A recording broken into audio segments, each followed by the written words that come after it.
Hello everybody, and welcome on board our question and answer session, in which we're going to just go through 3 or 4 typically asked questions from our past clients, really to give you an idea of what we'll be going through and how you might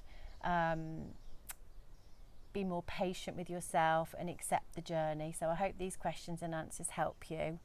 And but let us know if you have any of your own, obviously, as well. So, Louise, first question I think is for you, actually. This is something that I think probably you get asked a lot more than me, but I do work with a lot of corporate women. But this lady says, the industry I work in expects a certain look, all made up. As in makeup, I presume, and hair and clothes and everything. And I just want to be more natural. How do I make that transition and still feel professional? Good question. I think people kind of create their own look where they've worn it for maybe 10 years, 20 years. And they get so used to doing it, they do the same thing every day. So I would probably say, at the weekends, try wearing no makeup. Just to test yourself a little bit. Yeah. And go out, you mean? Go out without makeup Go on? out with try to go out without any makeup on and see how it makes you feel. There's a lot of people, I think, they can't go out without their makeup on because they've got so used to it, or they've got to put their mascara on or do their eyebrows, or there will always be something. But I think it's good to have a makeup free day. So even go to a restaurant without makeup on. So you're not just saying your pyjama day, you're saying maybe go to the restaurant, go out to meet a girlfriend. Well, you want to feel good, but at the same time just see if you can face the world without your face on. Face the world without your face on. But and then try different things. Try putting just your lips on. Do a really nice lipstick.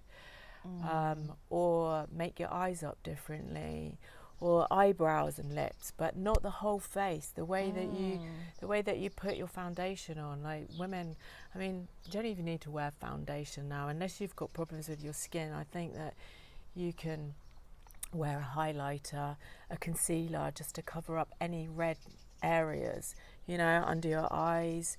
So really take it light, and it feels lighter, you feel different, and you can get more of a glow on your natural skin than covering it all up, a full face up, which can make you look really, really flat. So in the transition, what I also hear you say is play with certain features. So it takes your attention off your whole look and your whole face. You're kind of just playing with a certain feature, and that really shifts your perspective, doesn't it, on how you're being perceived by the other person. You'd be so excited by the lips, maybe. You're not so worried what the person's thinking of the whole face. I really like that idea. Yeah, I think we get so used to seeing ourselves, like, probably you would feel bare, or you wouldn't feel right, because you think, but I normally have my eyelashes done, or...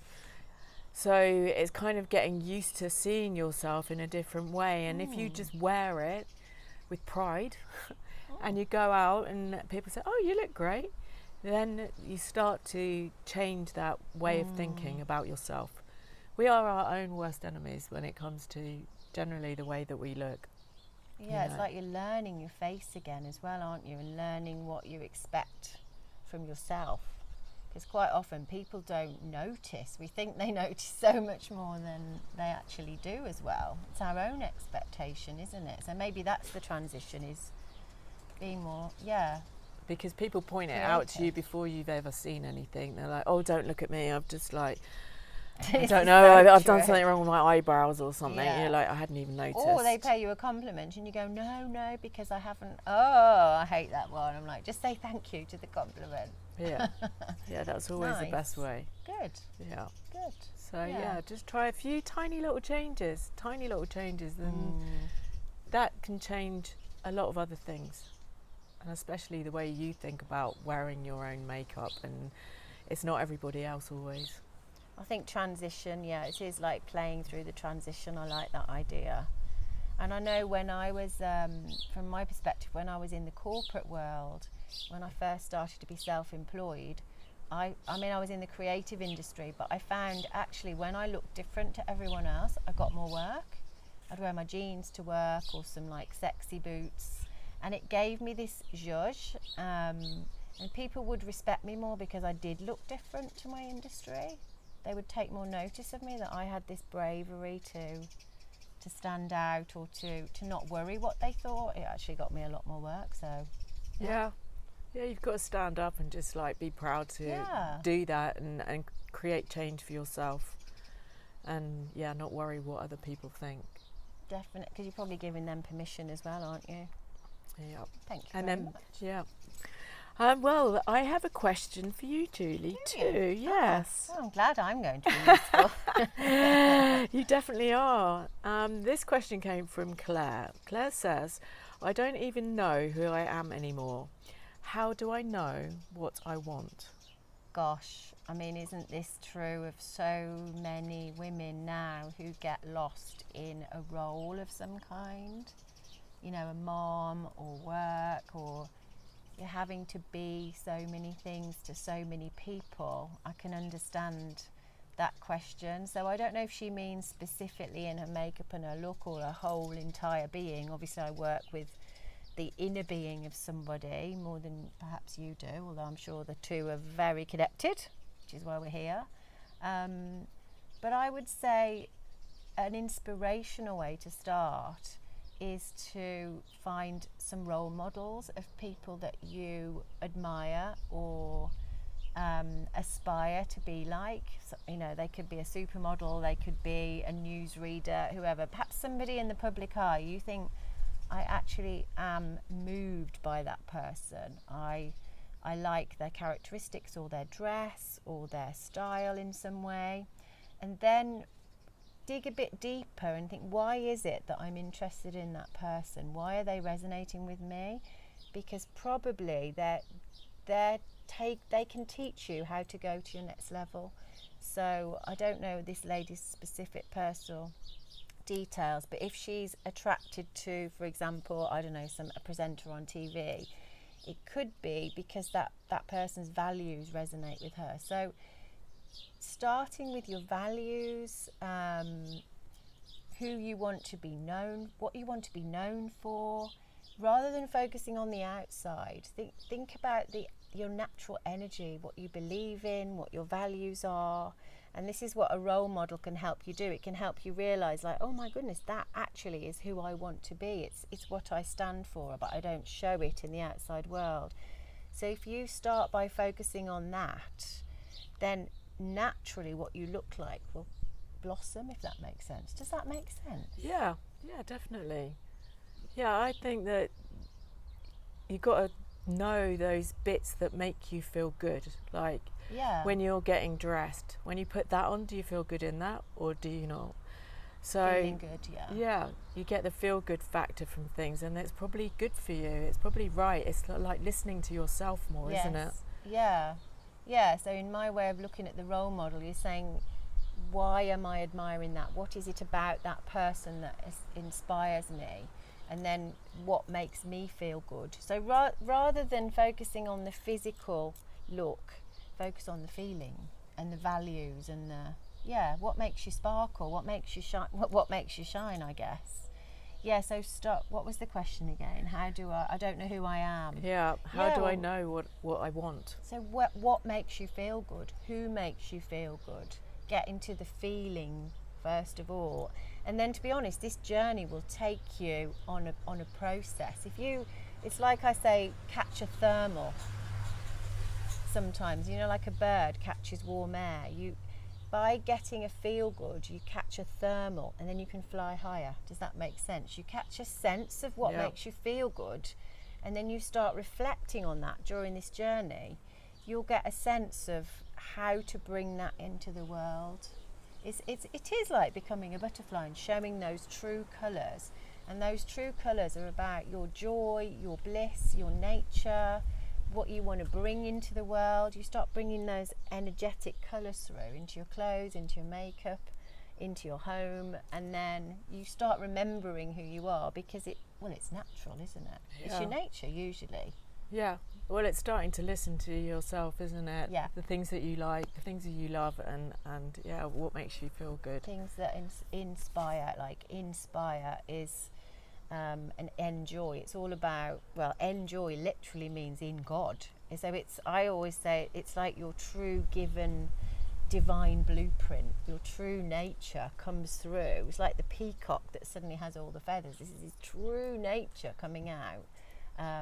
When he was this ugly little chick, your true beliefs, your true passions come out, and suddenly you're shining. Yeah, this is how to remember. And it's not, you can approach it from the external going in, or you can approach it from the feelings going out. Yeah. But the journey will unveil that for you, because we take you through one day at a time to really inquire, to really remember, to reconnect. So it's not like, I need to know. And I think a lot of people don't know because they're putting themselves under this immense pressure. Yeah. Who am I? It's like, oh, I wonder who I am. And it is about remembering. You give yourself a bit of space, getting your feminine energy, and then it's all much easier than you think, really. Yeah. Question for you.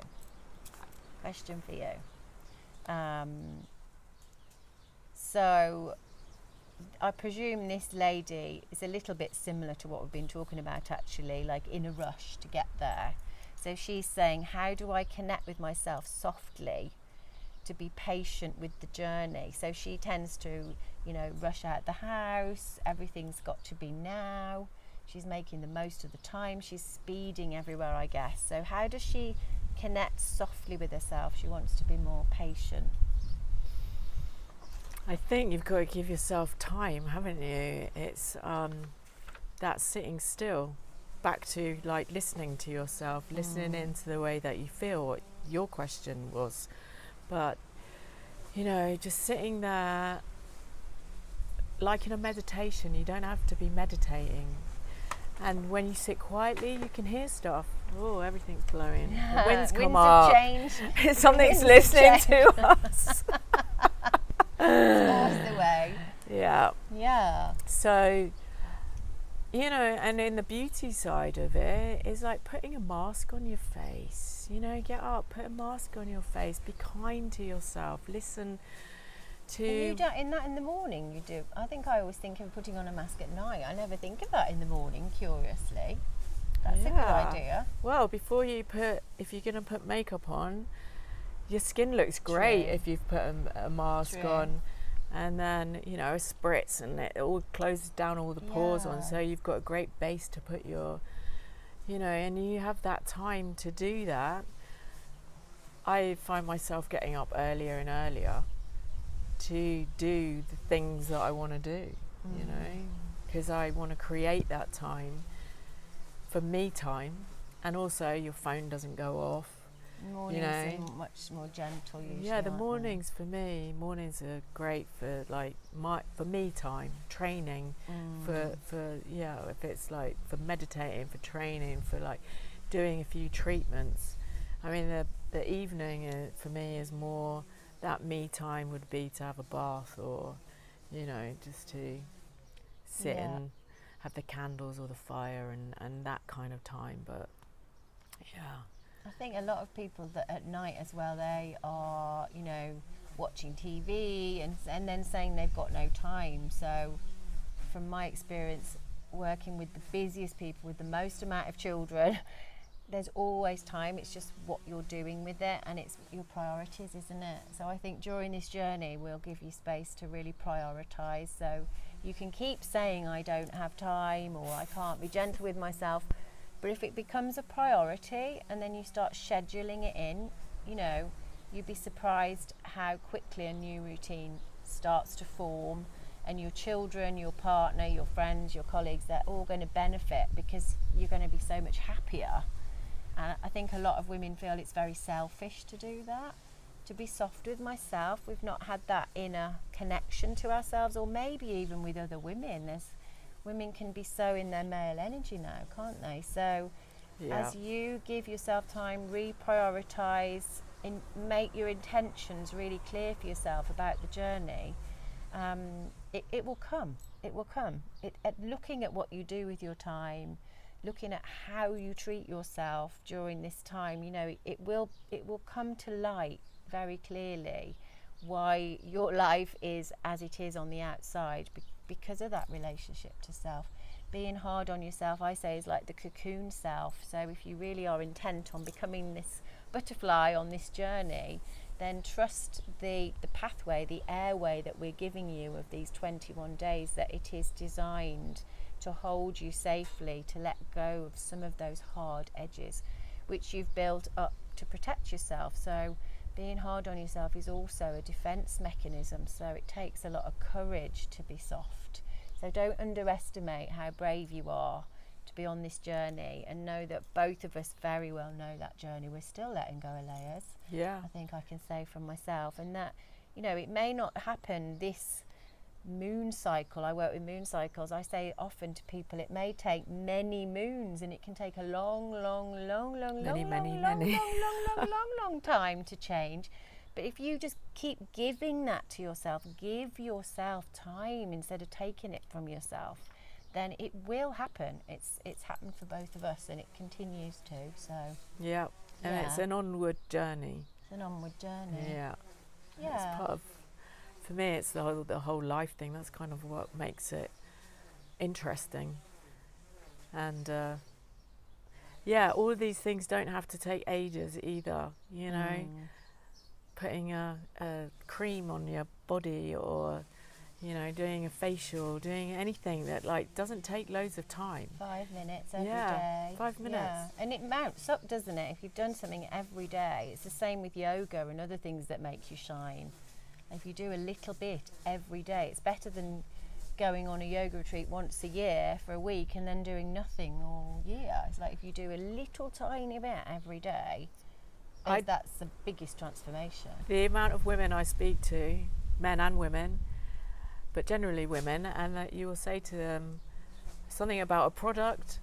I'll say, they were like, I've got that. And I'm like, but do you use it? No, it's stuck in their cabinet. Yes. So they've got it, they bought it, they've paid for it, they had the intention, but it's still sitting in the cupboard. But what's stopping you from doing it? And most of the time they're like, I'm going to get it out. And I'm going to start using it. And I was like, it's one thing to buy, it's another to give it to yourself, isn't it? We can talk the talk, but it's like actually doing these things that don't really take, putting yourself into that space, giving yourself that extra 5 minutes so that you can think about yourself, concentrate, and it gives a reward back outside of it as well. And plan it the night before. Maybe if you are busy and inundated in the morning with kids and school runs, it's just start to just think about it the night before you go to bed. Or do some of these routines before you go to bed. It's just reshift the way you use your time, really, isn't it? Yeah. Because it really, if I was going to come up with a strapline for this whole process from fine to shine, it would be, it's something that you give to yourself. Nobody can give you a shine, can they? If someone compliments you, you may not even receive it. You have to give it to yourself, and then everything changes. Yes. Beautiful. So I have another question for you, and this is from Jasmina. She said, how do I create time for myself in such a busy life? I think we just answered her, didn't we? Did we? Yeah. 5 minutes, incremental change, make space. Did we just in do the the last evenings. one then? Was that the last one? I think we've just we've basically, in the last question, I think we've probably gone over it, but I think really it's about a routine.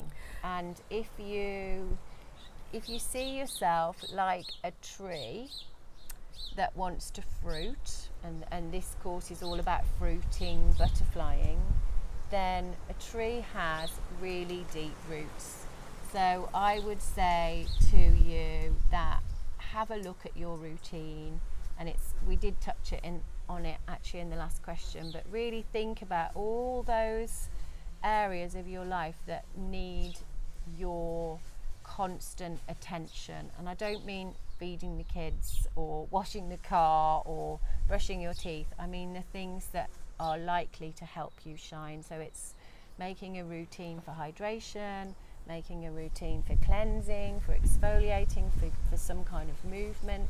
Think of yourself like a tree, and with those really deep roots that I spell the routine, spell ROOT, by the way, as you know. Yes. But we'll talk about that during the course. But I know, it's all going to come to light. But repetition is the mother of all skill. And why I love the moon cycle so much is that you go around and around this same cycle. And I know this might be complicated to some of you and something you've never touched on before, but the lunar cycle helps you. You can get things wrong or forget or not do it right, and then you come back to it the following month and you can start to perfect it. So it's a really forgiving way of looking at life. Instead of climbing a mountain, you're going around and around and repeating and perfecting and learning and remembering, and that's how nature grows. Everything else, it's just only humans that had kind of come off that cycle and decided they were going uphill. So forgive yourself, be patient, know that you'll learn over time, and just do one little change a week maybe, and just be kind to yourself. Yeah, I think that's great. Yeah, it's a way forward, just a little bit at a time. So I hope that helped. Please ask us any direct questions you want to know that we haven't covered here. There is loads and loads of time, but this was just to give you a brief outline of what you might get from this process, where you're departing from and where you want to arrive in the next 21 days. So think for yourself what your top 3 issues are in your life, why you think you're not shining, and then let's take those on a journey of deep transformation. And you will definitely shine more than you do today. So Thank you. Thanks, girlfriend. See you soon. Bye. See you tomorrow. Bye.